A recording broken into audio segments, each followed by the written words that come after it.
So we are back with simple random walks. Stochastic process हमने देखे थे. Majorly 3 type के देखने थे हमें.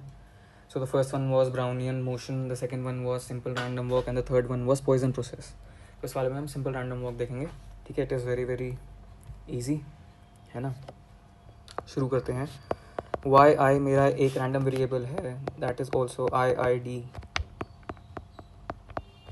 ठीक है, IID stands for independently, identically distributed. So independently का क्या मतलब है? Independently means independent of past and it is identically distributed. जैसे पहले डिस्ट्रीब्यूट हुए थे वैसे ही आगे भी डिस्ट्रीब्यूट हो रहे हैं. सो वाई आई एक रैंडम वेरिएबल है, जैसे मैंने पिछले वीडियो में कॉइन टॉस वाला बताया था. It fetches me the value of +1 and -1 with probability half. ठीक है, वही वाला कॉइन टॉस वाला एग्जांपल हो गया कि अगर मैंने कॉइन टॉस करा और हेड्स आया सो दैट इज़ +1. अगर मैंने कॉइन टॉस करा और टेल्स आ गया so that is -1. This is for tails, this is for heads. ठीक है, अगर मैं एक ड्रंकन मैन का एग्जांपल लूँ. ठीक है, अगर +1 आया मूव्स फॉरवर्ड, अगर -1 आया तो मूव्स बैकवर्ड. +1 आया आगे मूव करा, फिर +1 आया, फिर -1 आया, फिर +1 आया, फिर -1 आया, फिर +1 आया, फिर -1 आया. तो ये जो पूरा प्रोसेस है ना, ये बेसिकली हम एक 1 डायमेंशन में इमेजिन कर सकते हैं. ठीक है, अब एक और वेरिएबल मैंने इंक्लूड करा, that is for each T. xt एक वेरिएबल हो गया which is the sum of the random variable Y I. एक अजम्पशन है कि x0 मेरा 0 था, x0 मेरा 0 था. बेसिकली ये कर क्या रहा है xt? ये सम अप कर रहा है मेरे रैंडम वेरिएबल वाई आई की values. So it could be like पहले +1 आया, फिर -1 आया, फिर +1 आया, फिर -1 आया, फिर +1 आया, फिर +1 आया. इसका सम क्या हो जाएगा? That would be like +1 + -1 0 +1 + -1 0 +1 +1 this gives me 2. ठीक है, ऐसे करके लीनियरली सम करना है. अब मैं एक बार सिंपल रैंडम वॉक रन करूँगा तो क्या डिस्ट्रीब्यूशन आ सकती है? मान लो सिंपल रैंडम वॉक 1 मैंने रन करी, क्या डिस्ट्रीब्यूशन आई? +1 +1 -1 +1 -1 -1 +1. ऐसी सिंपल रैंडम वॉक मैंने फिर से रन करी, क्या डिस्ट्रीब्यूशन आ जाएगी? -1 -1 +1 +1 -1. ठीक है, तो ऐसे ही रन करते जाओ, अलग अलग डिस्ट्रीब्यूशन बन जाएगी. ठीक है, अब 2 तरीके हैं डिस्ट्रीब्यूशन को रिप्रेजेंट करने के. पहला तो ये तरीका है ऐसे. ठीक है, तभी इसको बोल देते हैं, ये देख रहे हो, ये 1 डायमेंशन में रिप्रेजेंट करा जा सकता है.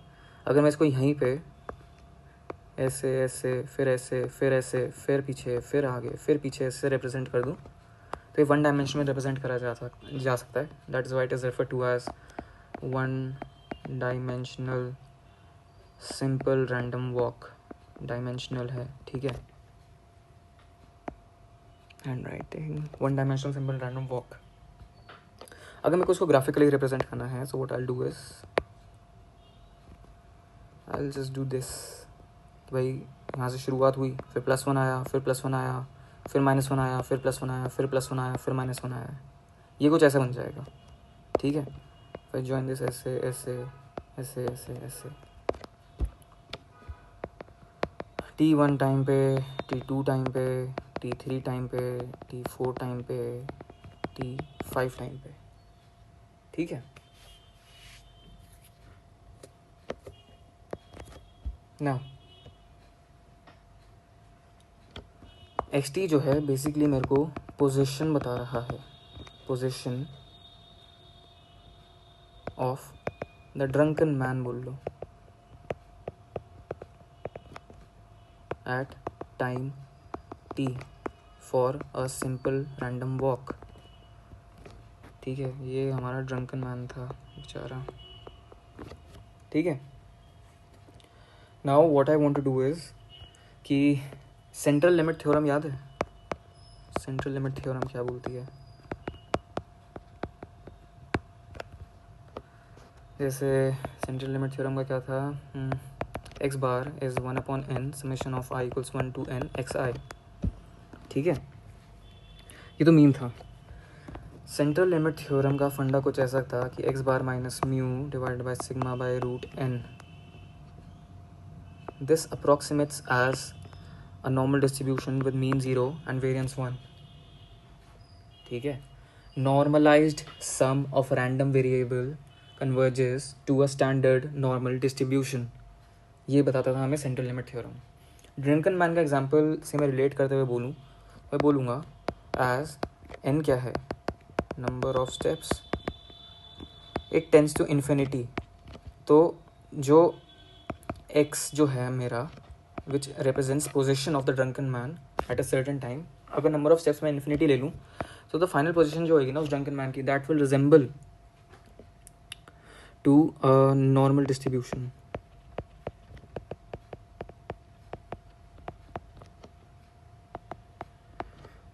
अब कहने का मतलब कि यही चीज़ यहाँ पे कि as n approaches to infinity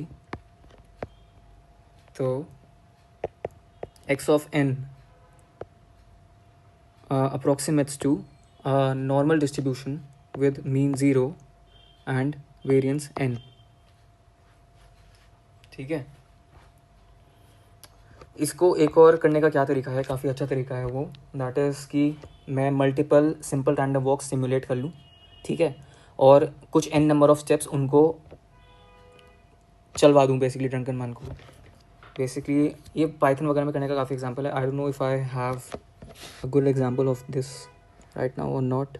just let me check.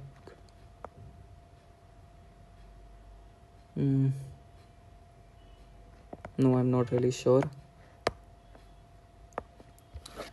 So the thing is, चलो ऐसे करके बता देता हूँ मैं.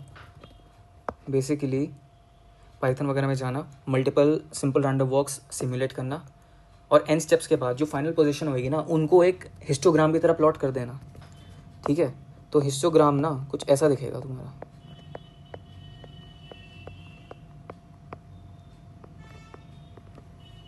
और ये क्या है exactly, this is a normal distribution.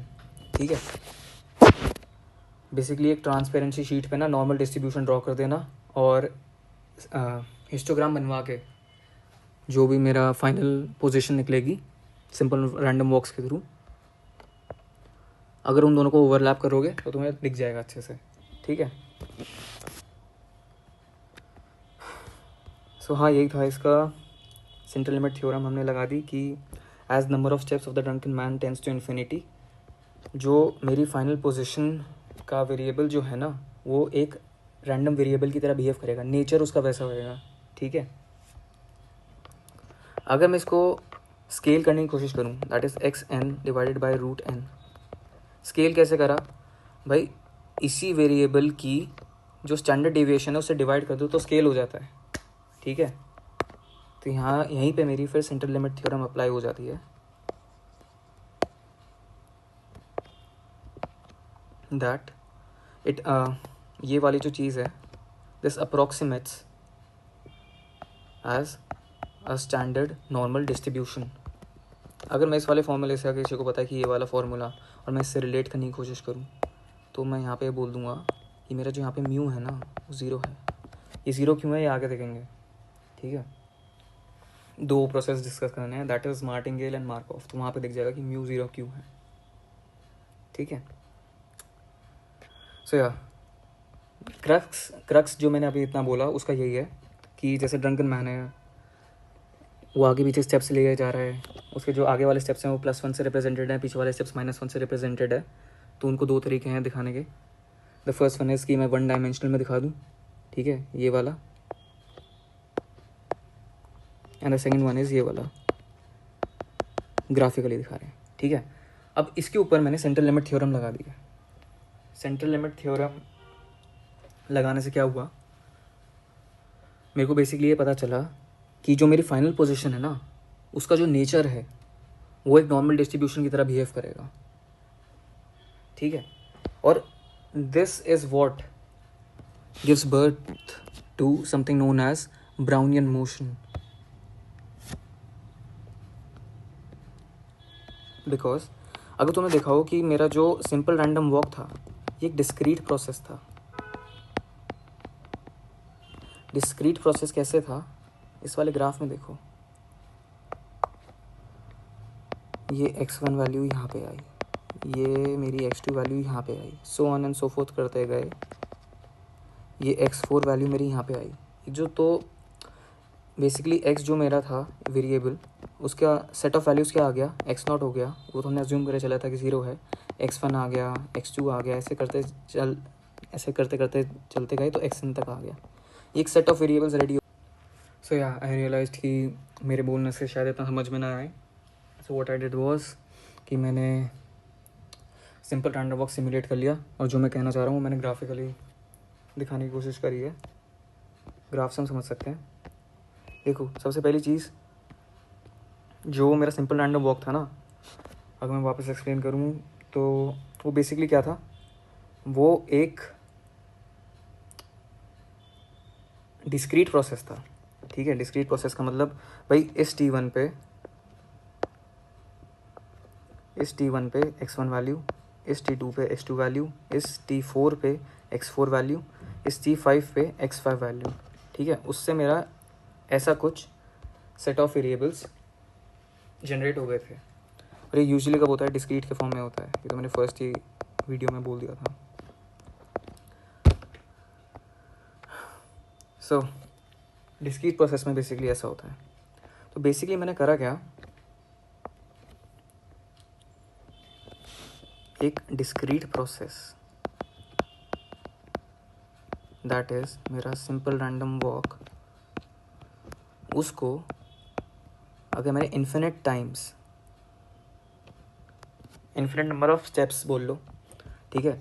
अगर मैं ड्रंकन मैन वाला केस ले रहा हूँ तो मेरा इन्फिनिट नंबर ऑफ स्टेप्स हो गया, और कॉइन टॉस वाला बोल रहा हूँ तो इन्फिनिट नंबर ऑफ टॉसेस हो गया। कि अगर मैं इन्फिनिटी तक ऐसा करता रहूँ और उससे मेरे कुछ ना कुछ वेरिएबल्स ऐसे जनरेट होंगे, तो एसेंशियली मेरा जो सिंपल रैंडम वॉक है ना, वो एक डिस्क्रीट प्रोसेस से एक कॉन्टिन्यूअस प्रोसेस की तरह दिखने लगेगा,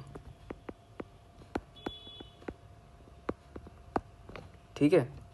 याद है डिस्क्रीट प्रोसेस कैसे बनाए थे, ऐसे ऐसे ऐसे ऐसे ऐसे। कॉन्टिन्यूअस कैसे बनाए थे मैंने, ऐसे। तो बेसिकली ये वाला प्रोसेस मेरा ऐसा बन जाएगा इवेंचुअली, गिवन दैट ये वाली कंडीशन फुलफिल हुई। एंड दिस इज़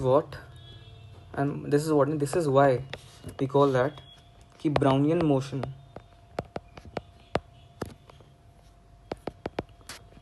जो कि मेरा एक कॉन्टीन्यूअस मोशन है, कॉन्टीन्यूअस प्रोसेस है, is the limiting process of simple random walk. कि अगर सिंपल रैंडम वॉक एक डिस्क्रीट प्रोसेस, अगर मैं उसे इन्फिनिटी तक रन करता जाऊं तो मेरा एक सेट ऑफ वेरिएबल्स रेडी हो जाएगा, और जब मैं उसे प्लॉट करूंगा तो मेरा simple random walk will resemble to Brownian motion, जो कि एक कॉन्टिन्यूअस प्रोसेस है। इसका एग्जांपल ये देखो, ये वाला नहीं, ये वाला, ये देखो,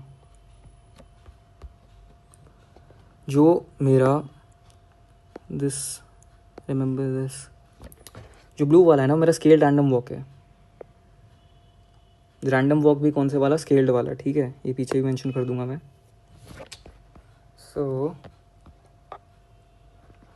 of a scaled simple random walk, ये वाला जो है ना,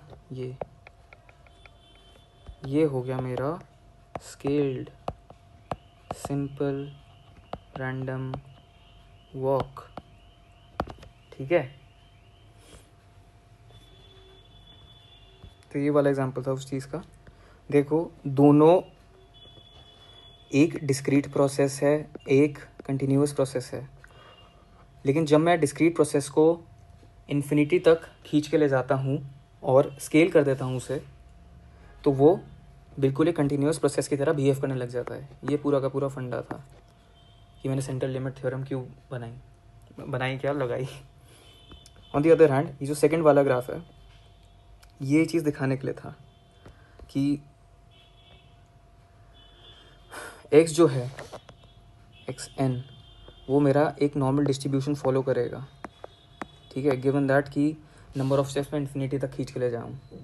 बेसिकली क्या है, ये अलग अलग वैल्यूज़ हैं। मान लो मैंने कोई सिंपल रैंडम वॉक रन करी,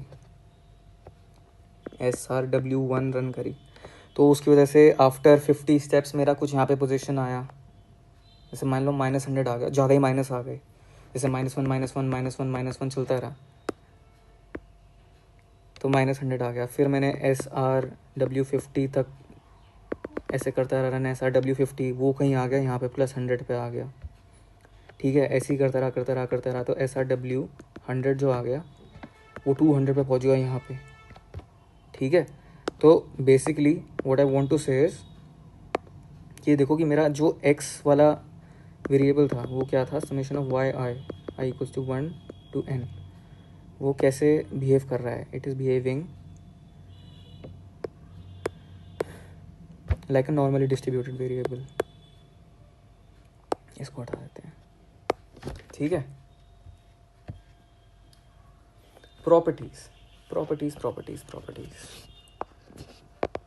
properties of simple random walk क्या क्या है। द फर्स्ट प्रॉपर्टी इज कि मेरी जो एक्सपेक्टेड वैल्यू है ना xk की, वो 0 ही रहेगी, ठीक है। I will explain this more आगे जब मार्टिंगेल और मार्कऑफ करेंगे, ठीक है। बट रिमेंबर दिस, कहने का मतलब तुम आगे जाओगे, तुम पीछे जाओगे, फिर तुम आगे जाओगे, फिर तुम पीछे जाओगे, फिर तुम ऐसे करते रहोगे, ऑन एवरेज तुम्हारी पोजीशन जो है वो 0 पे ही रहेगी, ठीक है। और इंक्रीमेंट्स की बात करते हैं, xti+1 -xti, ये जो है the increments representing basically changes in position are mutually independent. एक पोजीशन दूसरे पोजीशन को इन्फ्लुएंस नहीं कर रही है, ना ही उनके इंक्रीमेंट्स, नहीं, जो पोजीशन के इंक्रीमेंट्स है ना, या the increments of the position are not really influencing each other, ठीक है। तो अगर कहीं पे अगर +1 आ गया तो उसके जो नेक्स्ट वाला टर्म आने वाला होगा, मान लो यार इसका था यहाँ पे, यहाँ से यहाँ पे, if I went from here to here, so ठीक है, ये this was t-1, this is t and this is t+1। t-1 से t पे पहुँचने के लिए मेरा -1 हुआ, डिक्रीमेंट हुआ, और ये जो -1 है ना, इसका और यहाँ से ऊपर उठने वाले का, मतलब मान लो यहाँ से ऊपर जाता या नीचे जाता, कुछ भी हो सकता था। सो दिस -1, इस -1 का कोई भी रिलेशन नहीं है इस चीज़ से कि ऊपर जाए या नीचे जाए, इंक्रीमेंट से कोई रिलेशन नहीं है, इंक्रीमेंट्स आर म्यूचुअली इंडिपेंडेंट। इसको ऐसे भी कह लो कि what happens at example, what happens between t20 to 30 seconds is independent of what happened between t2 to t10, ठीक है, ऐसे करके लिख लो। Now, the third property, stationarity.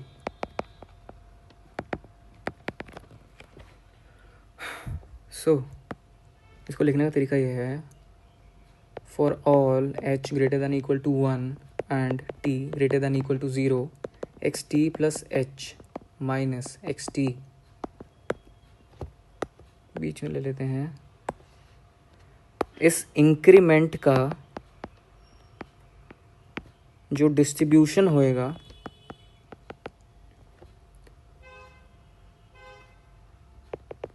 The same as distribution of x h. Now the first thing is stationarity को समझते हैं. स्टेशनैरिटी जहाँ पे भी आ जाए ना, इसको ऐसे समझ लेना कि दिस सीरीज इज स्टेशनरी, ऐसा करके लिख दिया तो सब पहले द फर्स्ट थिंग दैट जो तुम्हारे दिमाग में स्ट्राइक करनी चाहिए वो ये करनी चाहिए कि rules of the game are the same. अब ऐसे कुछ इमेजिन करो, जब तुम्हें किसी गेम के रूल्स पता होते हैं तो यू कैन प्ले इफेक्टिवली. आगे तुम क्या स्टेप लोगे वो तुम किसी ना किसी रूल के थ्रू सोच के आगे बढ़ सकते हो, है ना. अब जो रूल से यहाँ पे मतलब है ना, ये तो मैंने एक रियल लाइफ एग्जांपल दिया, लेकिन रूल से इसका मतलब है जो अंडरलाइंग मीन या वेरिएंस है ना वो कांस्टेंट है. ठीक है.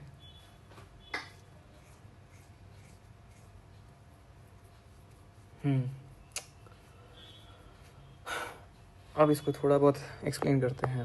आई गेस इसमें ज़रूरत है. सिंपल रैंडम वॉक में हमने क्या करा, एक्स वाला जो मेरा वेरिएबल था उसका एक तो हमने देखा कि मीन क्या था. मीन हमने ऊपर लिखा था ना इसका, कि मीन जो है इसका 0 है, लेकिन इसकी जो वेरिएंस है दैट वेरिएंस इज n और स्टैंडर्ड डेविएशन जो आएगा दैट बिकम्स रूट n. हाँ, मैंने यहाँ पे लिखा था ना कि xn जो है वो एक नॉर्मल डिस्ट्रीब्यूशन बन जाएगा with mean 0 and variance n, तो इसका स्टैंडर्ड डेविएशन रूट n बन जाएगा.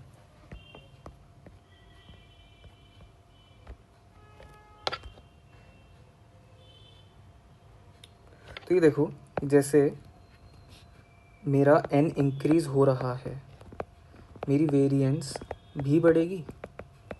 इसका मतलब मैं क्या कहना चाह रहा हूँ, variance of x is not constant. Mean तो 0 ही रहेगा, तो मीन इज़ कांस्टेंट. तो सिंपल रैंडम वॉक में जो मेरा x वेरिएबल है ना, it is not stationary in nature. On the other hand तुम इंक्रीमेंट्स का देख लो. ये मैं कर रहा हूँ बेसिकली स्टेशनैरिटी समझाने के लिए. इंक्रीमेंट्स डेल्टा एक्स के से रिप्रेजेंट कर रहा हूँ मैं, ठीक है. डेल्टा एक्स से लिख लो. अब इंक्रीमेंट्स का जो मीन है ना, that mean will also be 0.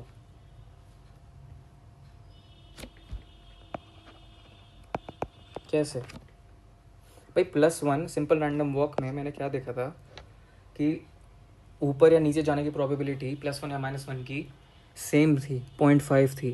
तो expected value of x of k was +1 multiplied by half plus -1 multiplied by half. तो इसका भी मीन 0 आ गया. अगर मैं इंक्रीमेंट के वेरिएंस की बात करूं,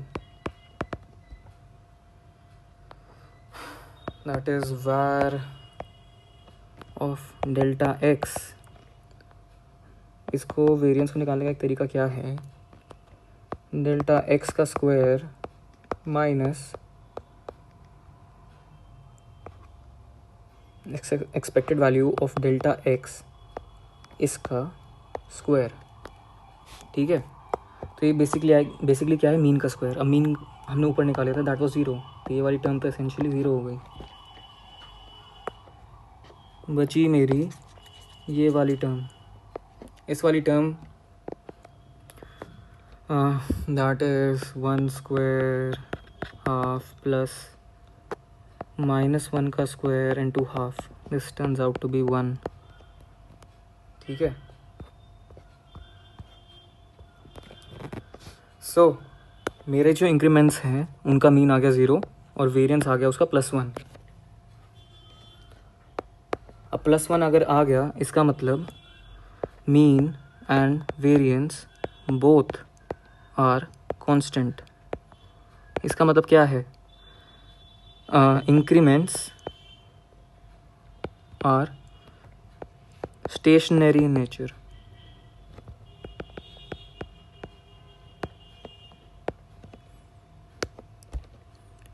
मीन वेरिएंस कांस्टेंट, ठीक है, वो स्टेशनैरिटी हो जाएगा। अब ये वीकली स्टेशनरी है या स्ट्रिक्टली स्टेशनरी है, this is something for you to find out. ठीक है, एक चीज़ जिसकी हम और बात करते हैं स्टेशनैरिटी के कॉन्टेक्स्ट में, that is auto covariance. Auto covariance basically tells us how two values of a process at different times are related.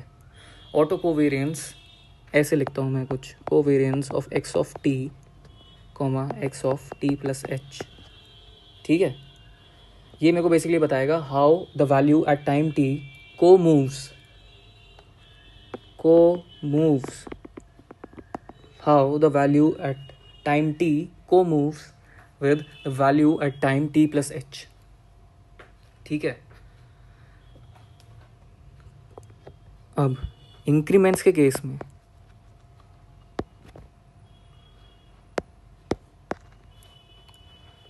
Increments मैंने क्या बोला, एक स्टेशनरी प्रोसेस है।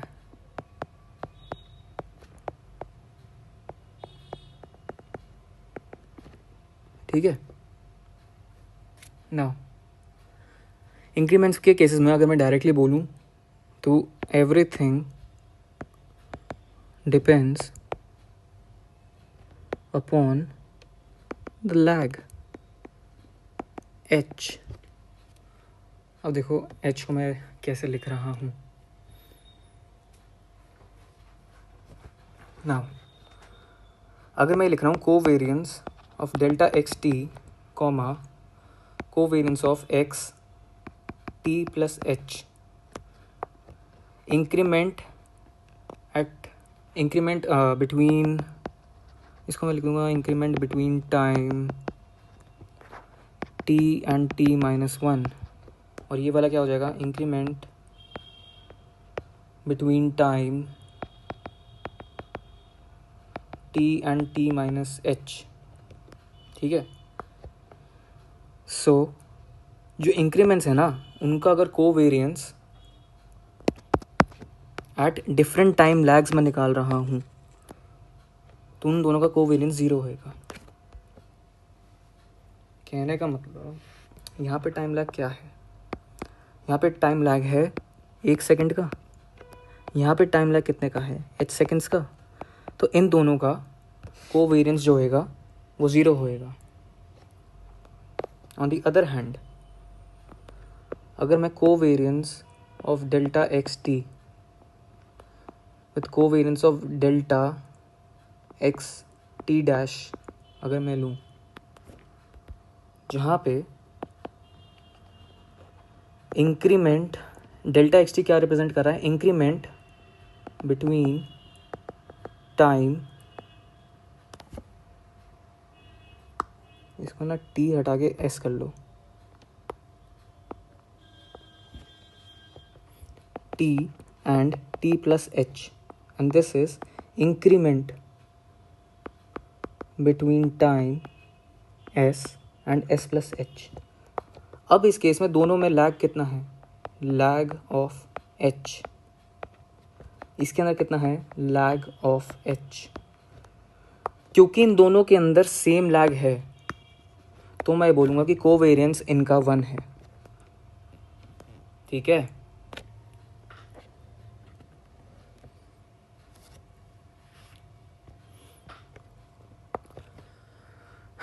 इसको सिमुलेट करके देखने का एक और तरीका है। ठीक है, random walk, simple random walk simulate करो। ठीक है, n 50 स्टेप्स का रखना, इंक्रीमेंटल डिफरेंस कहने का मतलब, इंक्रीमेंटल डिफरेंस का मतलब है कि एक तो जैसे ये लिख लो,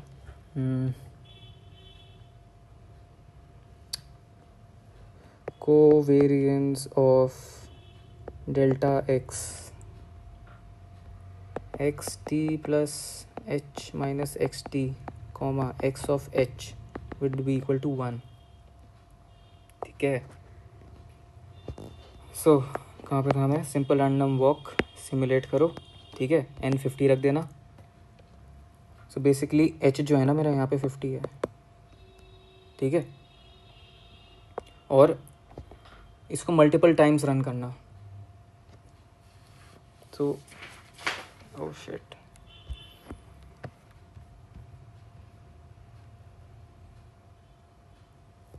so what I'm saying is 0 to 50 and 1000 to 1050th step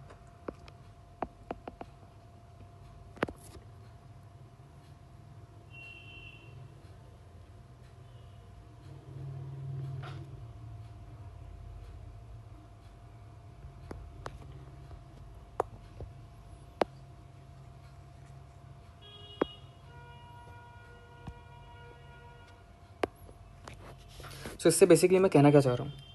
इससे बेसिकली मैं कहना चाह रहा हूँ कि एक सिंपल रैंडम वॉक सिमुलेट करो. ठीक है, उसके अंदर h जो आएगा मेरा 50 आएगा, 50 स्टेप्स. सो इसका एग्जांपल पहले तो ये देख लो कि covariance of x t plus h minus x of T comma x of H is 1, क्योंकि दोनों के अंदर लैग जो है वो लैग सेम है. तो मैं ये कह रहा था कि एक सिंपल रैंडम वॉक सिमुलेट करो with h equals to 50. So what you will see is 0 to 50 steps और 1000 to 1050th स्टेप. ठीक है, तुम जब ये सिमुलेट कर लोगे ना, इसका बल्कि मैं ग्राफ देखता हूँ. If I have the graph, just a second. So this is what I was trying to tell कि अगर मैं दोनों रैंडम वॉक, जैसे तुम देखो यहाँ पे लिखा हुआ है इंक्रीमेंट 0 to 50, यहाँ पे लिखा हुआ है इंक्रीमेंट 1000 to 1050, दोनों का जो लैग है ना, लैग इज सेम. कितना? 50 का. ठीक है, h इज इक्वल्स टू 50. सो इसके थ्रू मैं बेसिकली कहना ये चाह रहा हूँ कि 0 to 50 स्टेप्स का जो डिस्ट्रीब्यूशन मेरा निकला है ना, is the same as the distribution between 1000 and 1050th step. तो दोनों 50 स्टेप्स ले रहे हैं और इनका अंडरलाइन डिस्ट्रीब्यूशन जो है ना वो भी सेम है. अब अंडरलाइन डिस्ट्रीब्यूशन सेम है, अंडरलाइन डिस्ट्रीब्यूशन सेम है, इसका मतलब क्या हुआ? Rules of game are same. और इसी को बोल दिया हमने स्टेशनैरिटी. मैं पूरा नहीं लिख पाया, ठीक है. सो या please excuse me for that. Stationarity जब शुरू हुआ था तब हमने क्या लिखा था? Rules of the game are same. दोनों की डिस्ट्रीब्यूशन ही ओवरलैप कर गई, विच प्रूव्स कि इंक्रीमेंट का जो डिस्ट्रीब्यूशन है, मतलब इंक्रीमेंट जो है specifically, that is stationary in nature. The mean and variance remain constant. ठीक है.